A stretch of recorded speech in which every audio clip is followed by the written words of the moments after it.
buyer beware. Yes, you could stand to make $100,000 in the next 6 months, but who knows what's going to happen. Really, you can see how the activity has slowed this year. Our inventory is still low, but look at last year, the active listings at the end of the month. This graph here, this basically paints us the picture. And the reason I really want to focus on this time, because this is in the city. And what you're going to notice is that these trends are different than what we're seeing in the county this time around. That just brings us back to, again, we're in the slowest time of the year, and still, where are the listings? And it really is just putting this big blank hovering question mark over September. In my view, I don't know if this is accurate or not, but I feel that we have been fighting a war. It's a war on a virus. We have taken on this massive debt to pay out, benefits and business benefits and personal benefits, accumulated this massive debt. But now what's our ongoing ability to increase our GDP?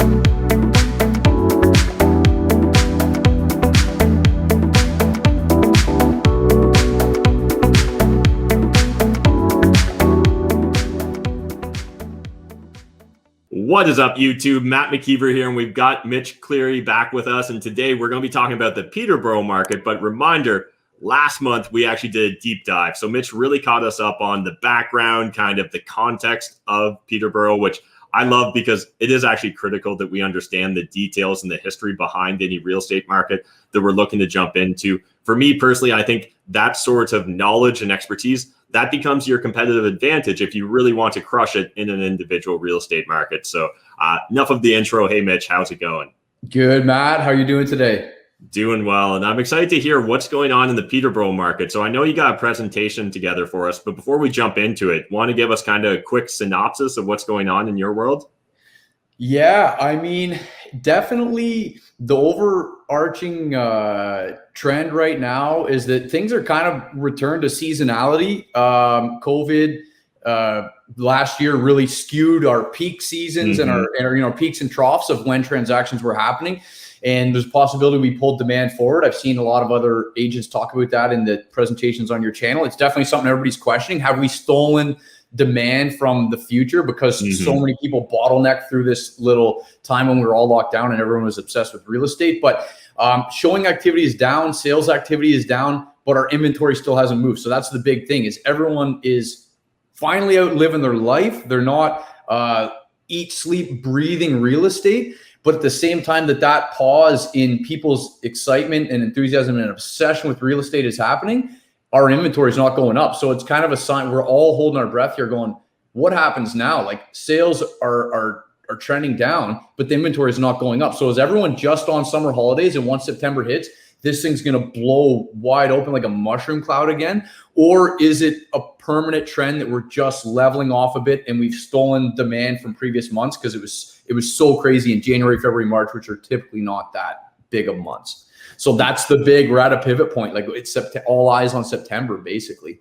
100% agree. I think that's probably the $1 billion question for all of us, is what is September going to bring? So I know you put together a presentation. Let's jump into it. Awesome. Sounds good. Okay, guys. So let's get into it here. So the Peterborough market update, this is for July statistics. Currently, at the time of shooting, we're about halfway through August. And I'll tell you right now that boots on the ground midway through August feels more or less identical to the trends we're feeling in July, but even a little more exaggerated. People are out at cottages. People are taking day trips with their kids. They're going to the zoo. And a lot of people just aren't dealing with real estate with the same fervor that they were a few months back. So let's get into it. And I want to talk about, outside of what we're feeling right now, what's going on in the big picture, because everything that's happening in Peterborough, we are connected to what's happening in Ontario and Toronto. And we're all a smaller sort of microcosm of what's going on in the big picture. And that is this right here. So we have officially embarked on the election campaign that everybody's been speculating on for the last several months. And in this picture here, There's really a couple. It's all about these guys right here, and it's this guy shooting for a majority on a fairly radical, could be argued very extreme left-wing budget proposal and pandemic response. And a lot of, I think, what's going to happen with real estate going forward is in some way directly dependent on how much power this guy gets and how much this guy can slow him down.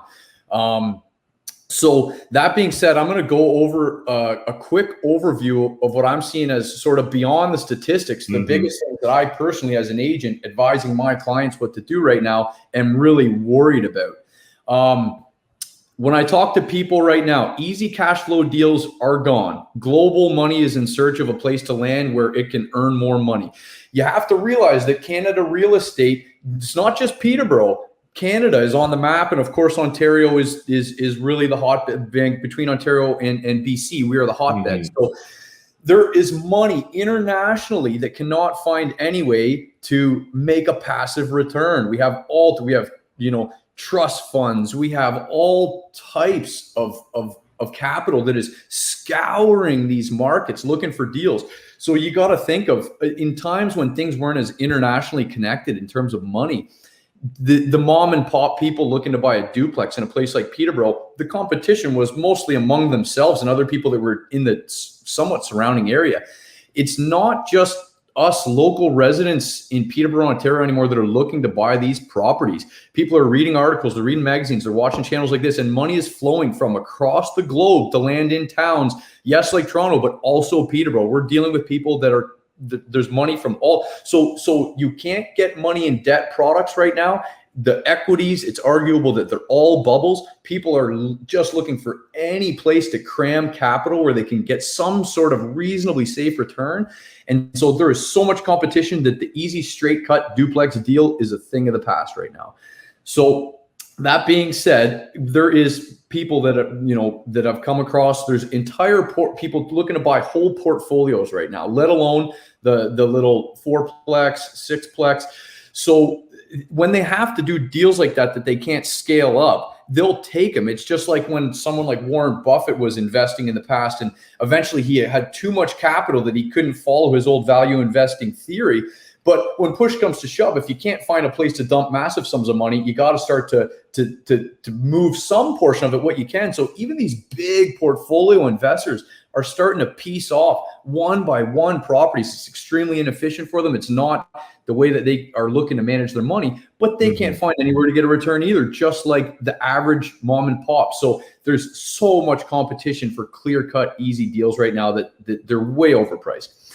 Credit cycles and post-war GDP history. I wanted to bring up an interesting point. I've been researching a lot about basically this time it's different. Credit cycles. This book right here, I know, Matt, you've probably read this one. A lot of your followers are probably familiar with it.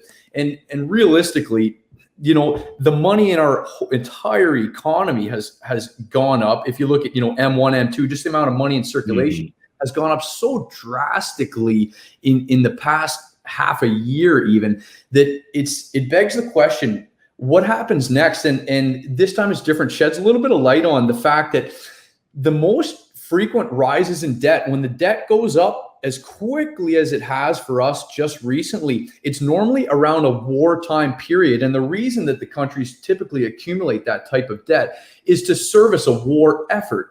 And an interesting point that I came across this past week is that one of the largest indicators as to whether or not the country would have the ability to repay those massive debts that were not sustainable was whether or not they won the war.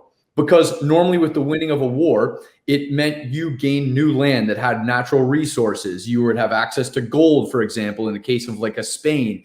You would have access to oil reserves, forestry, whatever. So you risk it all. You go out on this credit spend, and if you win the war, you can pay off your debts easily because your national product's going to go up, and it's the spoils of war. But if you lost, your economy's in the dumps. All the money that you spent on these war efforts, that doesn't create a real economic machine anymore. You don't have actual production out of your people. All you have is tanks and whatever, and you don't have actual factories producing real goods that people are looking to buy anymore. You're toast. You can't repay those debts. So The reason I want to say that is because, in my view, I don't know if this is accurate or not, but I feel that we have been fighting a war. It's a war on a virus. I'm not, whether or not we paint it as country to country, one way or the other, our own country has been in a war to survive this virus, no matter how it came to be. And so we have taken on this massive debt to pay out, benefits and business benefits and personal benefits. And we've accumulated this debt. But in this case, who's won the war? That's my question, is because that's what's saying who can repay their debts and how we repay the debts. Normally, if you win the war, you have increased your ability to up your GDP in the future. And my question is, have we have done that during our effort to fight this thing? We accumulated this massive debt, but now what's our ongoing ability to increase our GDP? And I would say we don't really have one. So to me, that's very troublesome. And it leads me to our next point, which is election uncertainty. An economy of productivity growth or just of population growth, because it seems to me that our current government, if they were to gain the majority they're looking for, their only plan for economic growth is through immigration. That seems to be every other type of natural resource or any type of manufacturing productivity, automobiles, lumber, oil, you name it. It's all being staggered by restrictions. And so this election, if we get a government that is bound and bent on trying to make up this massive deficit that they have just accumulated by purely upping the population, because we can either up the productivity of each individual in the country and up our GDP that way. We can get people off their couches and out working again, doing jobs, create real employment and real growth, real output. Or we can just up the population. So yes, our growth, our GDP will grow, not on a per capita basis, but we can make it grow. We just keep bringing people in. We just keep bringing people here. We bring more money here. We bring more people, and they bring the need for new services. But that is directly juxtaposed to the fact that the exact same government that's going to do that, and that's the only plan they have to grow that I can see, is also the one that's going to bottleneck construction and continue to do so like they have over the last decade in power, and the reason it's got us here where we have no supply. So that is a very long-winded way of saying, I think if we see a liberal victory in this election, who knows where this thing's going to go? Yes, in the long run, this could all fizzle out, and we have a very big problem with the debt that we cannot repay. And how long can we maintain the confidence of people and all of our debtors that Canada is a good place to hold a government bond for?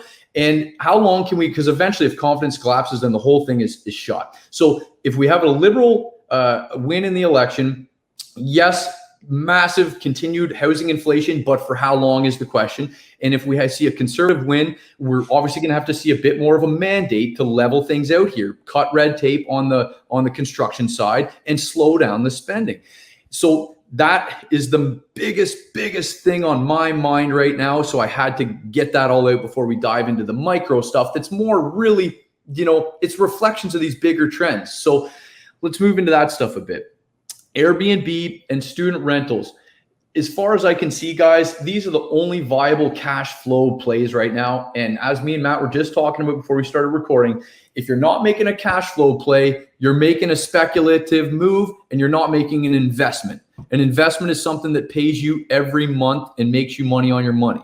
A play that is based on capital appreciation is a bet. It's not an investment. It's a bet. It's a wager. It's a risk with an uncertain return. If you're getting into Airbnb and student rental situations right now, you can have cash flow that, as far as myself or most others that I talk to can foresee, you could weather a major storm. You could weather a major price downturn. You could weather some pretty major recessions if you are willing to take the more management intensive routes of running Airbnb vacation properties or running student rentals in our town. We're very student heavy. A lot of people have converted off of student rentals over the past year because so many of our international students did not attend our physical campuses last year. So as far as I can see, I've actually gotten calls in the last couple of weeks from concerned mothers, parents calling me. I see you on the internet. You're a real estate guy. Please help me find somewhere for my son to stay while he goes to school. There's nowhere to go. So what I see is a growth in the per room rental rates over the next several months. We've already, for a long time, $500 was kind of the standard here. We've jumped. I would say it's closer to a 600, but there's a variation where you can see 550 all the way up to 800, depending on the quality of the room. And it's my prediction that over the coming months, we're going to see a jump on what people can command for the per room rental rate from 600 closer to 700 because the demand is coming back. People are going back to attending physical campuses. And so many people over the last year, out of necessity, converted from student rentals into single family. So I think we're underserviced and there's opportunity here, but not everyone wants to do this. Not everyone can get finance to do this. Yeah. Next, and if I can jump in here for a second, Mitch, really appreciate you breaking all this down for us. And so I'd love to just touch upon the Airbnb side of the equation, because I'm sure for a lot of people, they can envision, where would a good student rental be? Well, probably close to the school, probably close to amenities that students use and things like that. So when we're looking at, Peterborough and surrounding area, and we're thinking about Airbnbs, what sort of properties come to mind for you as, they're well positioned to do well in that market? Yeah. So personally, the only thing I can speak to with firsthand experience is that the same friends and clients that I was working with who were open to buying a duplex, a triplex, or secondary suiting a bungalow, they pivoted and took that same between 500,000 to 700,000 that they were looking to spend, and were looking for very marginal waterfront properties where you might have like deeded access, not on the water, because on the water you're shooting way over budget, but stuff that has access to the water. It presents some form of a nature getaway, but it's not like a prime vacation place. And that's not to say that there might be ROI on going for like a $2.5 million chalet on the water right now, because I've seen people like there's from what I've seen, I haven't had any firsthand clients doing this. From what I've seen, there's some viable business plans that way, but it's a totally different type of management.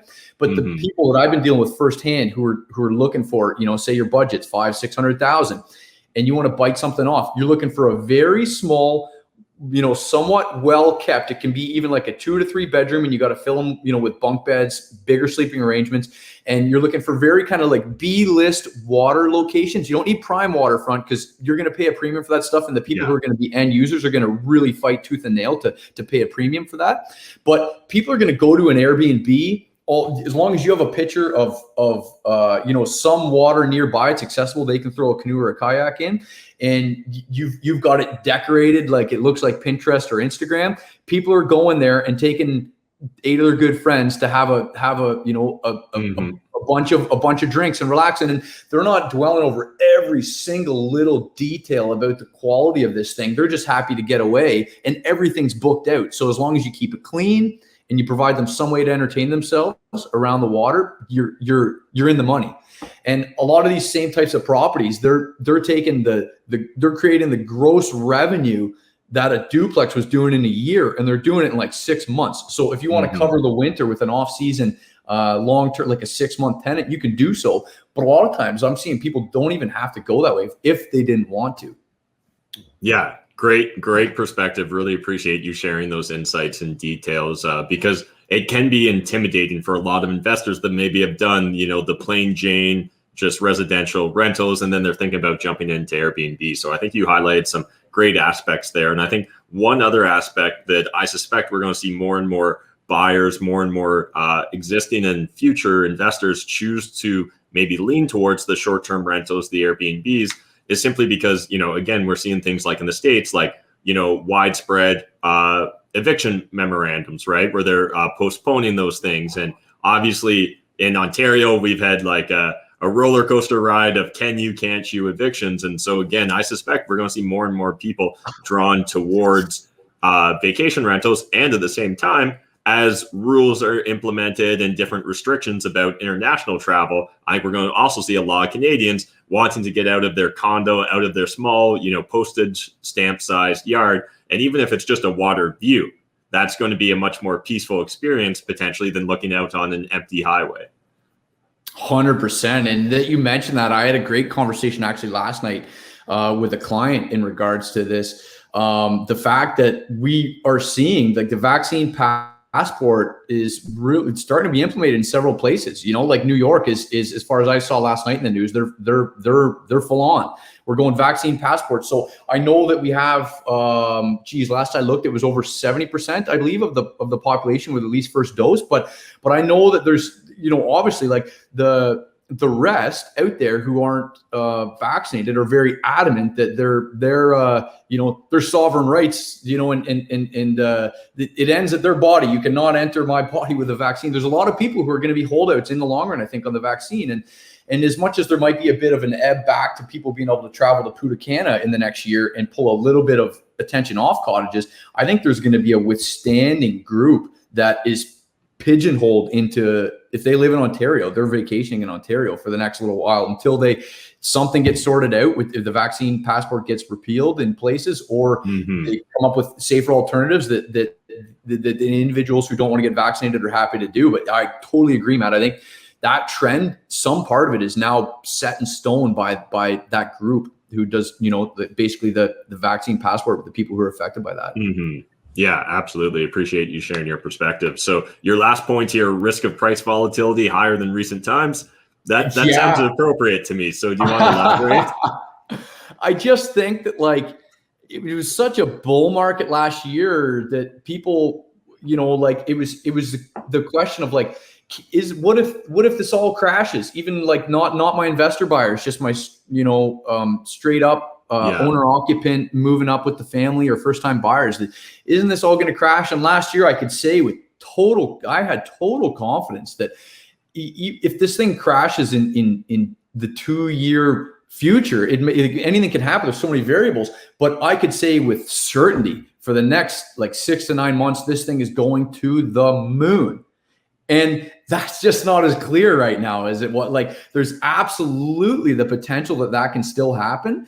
But I would say because of this, just the election alone, the volatility, the potential for it to go the other way is really there now.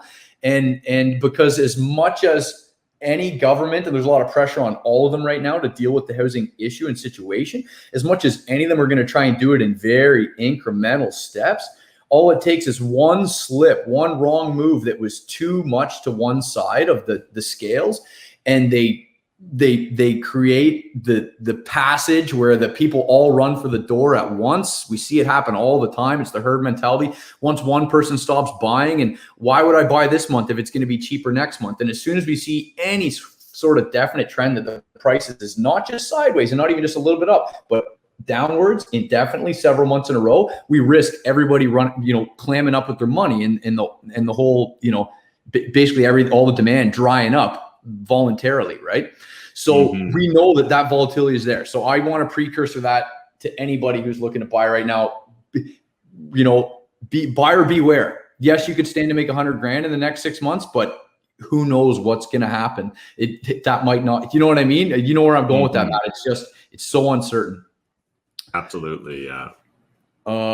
So sorry guys for the extremely lengthy intro. I'll talk to you about Peterborough now, and hopefully that was all useful to you. So impact of COVID on real estate showings in Ontario. We extended this to July. Thanks to my brokerage for putting out such beautiful slides. These are from them. You see last month, the general trend, what you're looking at is the 2021 weekly average. And this is our showing activity right from March, boom, boom, boom. You see in June, we saw this sort of big dip there, but then right here in July, still, it's just right on trend. It's just trending down, down, down. Seasonally normal, but definitely showings are indicating that buyers are taking a bit of a back seat right now. So when we go on to the statistics here right now, days of inventory in July, highest we've seen since the start of the year, but this needs to be remarked on because it is still extremely, extremely low by historical standards. So how do you take a month where, when we look at it on these graphs, everybody's going out and head to their cottages, and our days of inventory still only goes from 18 to 24. We're not even above 1 month. That paints a scary picture that we just do not have inventory. Literally, all the buyers have, they're gone, and our inventory is not really significantly going up. So price-wise, July was below June. June was back into our high, and July was realistically on the month-to-month basis. We're seeing this as kind of sideways. It's more or less just trending straight sideways. We can't really count this on a month-to-month basis it's just not a definitive enough trend to say that the prices are going down. We'll call this sideways because on the year-to-date sort of adjusted average, it's still above. So price is basically trending sideways right now. So going on to this graph here, this basically paints us the picture. And the reason I really want to focus on this time, because this is in the city. And what you're going to notice is that these trends are different than what we're seeing in the county this time around. And that's going to be relevant for anybody trying to follow that Airbnb trend. Is that right now, we have a number of active listings going down. We have trending downward. Number of sales trending downward. Number of new listings trending downward. And the average days on market basically going flat sideways. So that just brings us back to, again, we're in the slowest time of the year, and still, where are the listings? And it really is just putting this big blank hovering question mark over September.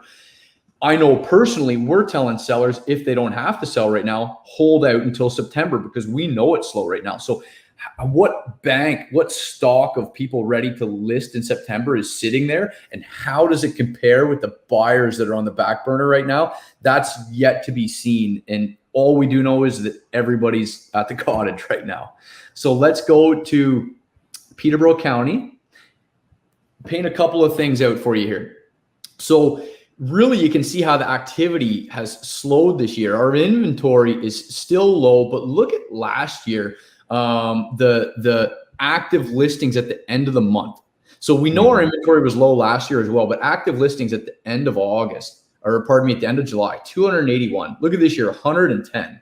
So that goes again just to say, yes, the buyers aren't out there, but where is the inventory? So going down to average sales, the sales price has more or less been on a if you're looking at it graphically, it's heading to the right, but actually veering somewhat downward. Like our price does look like it's on a soft decline here. We're below the adjusted year-to-date average price for July at $768. Now, I will say this again. This is extremely hard to track because just today when I log on the system, I look at the pending deals in the Peterborough region for the last 24 hours.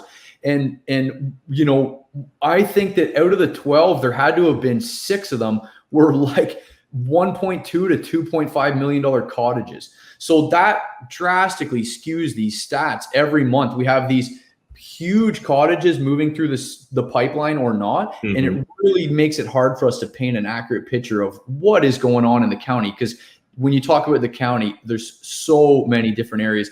Realistically, we would have to break this down into waterfront, not waterfront. I don't have access to an easily available version of that that's all broken down in this format, because thankfully these are provided by the brokerage. But generally speaking, boots on the ground, we do feel that the county is not appreciating at the rate that it was, but it doesn't really feel like it's going down. So we see here that the 768, the reason I've highlighted under these two numbers is that we see that we were not, this is the lowest price since February, since 715, way back in February. All these other prices were above that. So it just shows, yes, we're going down. It's happened very slowly by an average numbers perspective. But again, it would take some pretty detailed statistics analysis to derive whether or not this is being affected by big movements of $2-3 million waterfront properties in any given month. So moving on here, I'm going to show you that what we saw, this, if you notice, this looks quite different than the city of Peterborough. City of Peterborough, everything was trending down. Sales, inventory, in buyers. So right now we see that, yes, the number of active listings is going up. So everything else is, the number of sales is going down. The number of new listings is going down. So the actives is going up in the county. So I want to flip back just for 1 second and show you here that days of inventory in July was the highest of the entire year in the county. So what we see right now, inventory is still extremely restricted in the city. And in the county, we have, we're well over the 1 month of inventory. We're over 1.5 months now, which is the most we've seen all year. So whether or not this will continue this way is the biggest question mark. Because if it does, inevitably, then prices are going to continue to, be somewhat stable or declining in the county. Okay, so that's it, Matt. Just wanted to leave some time for questions about any of the specifics on the Peterborough stuff. Yeah, appreciate you laying it out for us like that. And obviously, particularly when we're looking at the county, as you identified, there's so many different variables there, in my opinion, that it's important not to necessarily jump to conclusions. And that's where, looking into really like apples to apples comps will help the average investor be able to kind of navigate any uncertainty around that. So I'd love to maybe, before we wrap up here, are there any recent deals or transactions that you've been working on or been able to execute with clients recently where you're like, hey, I'm kind of surprised that we're able to make this work. I'm really excited for the client because I think they got a good deal. Because for a lot of investors, particularly when they're thinking of jumping into maybe a new market, maybe Peterborough's new to them, or maybe it's their first time investing, even just hearing that, like, hey, there's actually people still out here, they're still looking, they're still finding opportunities. I know that can really be just motivating for the average viewer.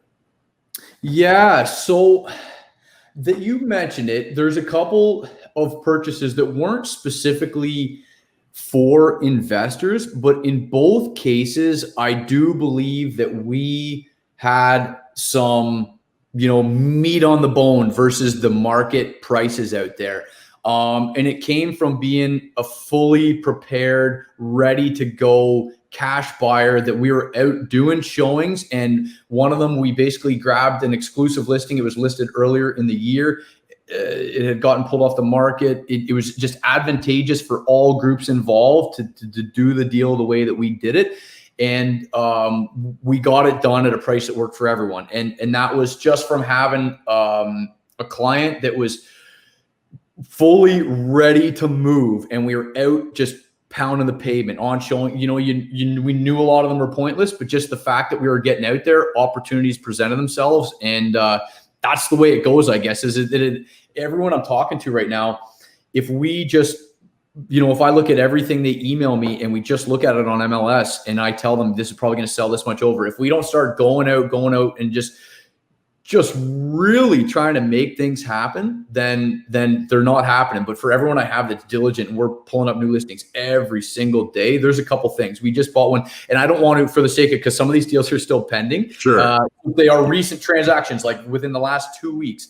But some of them are still conditional, or obviously they haven't closed yet. So I don't want to expose the sellers of who that was, because I got the buyers on the side of the deal. So I don't want to. But there was an instance where there was a property on the water that we thought, how is this not gone yet? I thought, 2 months ago this thing would have been gone. And it was one of those ones that would have made a good play. That people weren't using it for this, but would have made a great play for that entry-level Airbnb scenario we were talking about, where you're right around that, keeping it under 300 quarters of a million, but a property that could weather any storm. You could Airbnb it profitably, not a ton of work to do to turn it into something like that. And it's probably going to continue. If the market does appreciate, it will appreciate in kind with it, because it's single family. We're not exempt to those landlord tenant woes, So there's a couple instances that weren't directly, the people weren't looking for deals, but from my lens and from your guys' lens, they had the potential to be the one first one I was talking about. It could have been secondary suited. It had the potential for a basement apartment, and it needed substantial physical improvements.